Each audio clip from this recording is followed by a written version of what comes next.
Visagino atominės elektrinės verslo plane nurodoma, kad vidutinis jėgainės metinis galios išnaudojimo koeficientas siekia tarp 85 ir 92 procentų. Lietuvoje pažangoji ABVR reaktorių galėsime panaudoti efektyviau nei Japonijoje. Kodėl? Nustatant galios išnaudojimo koeficientą, kuris parodo, kiek atominė elektrinė gamina elektros energijos, lyginant su tuo, kiek jį teoriškai maksimaliai galėtų pagaminti, buvo remtasi branduolinės energetikos sektoriaus lyderės pasaulyje Exelon Nuclear Partners patirtimi. Exelon yra ir Visagino atominės elektrinės inžinerinis partneris. Šios kompanijos elektrinėse pagaminama 20 procentų visos JAV branduolinės elektros energijos, o jos savikaina mažiausia tarp konkurentų. Pernai Exelon atominių elektrinių galios išnaudojimo koeficientas siekia 93,3 procentų. Šiuo metu Exelon 10 Jungtinių valstijų atominių elektrinių eksploatuoja 17 branduolinių reaktorių. Tarp jų 12 yra verdančio vandens reaktorių BVR. Tokio tipo naujos kartos pažangusis reaktorius ABVR bus statomas Visagino atominėje.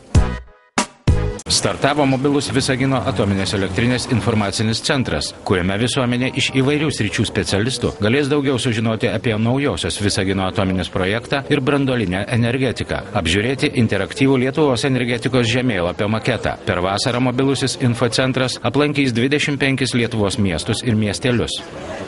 Mobilusis infocentras tai bendra uždarosios akcinės bendrovės Visagino atominė elektrinė ir Lietuvos akademinės bendruomenės iniciatyva.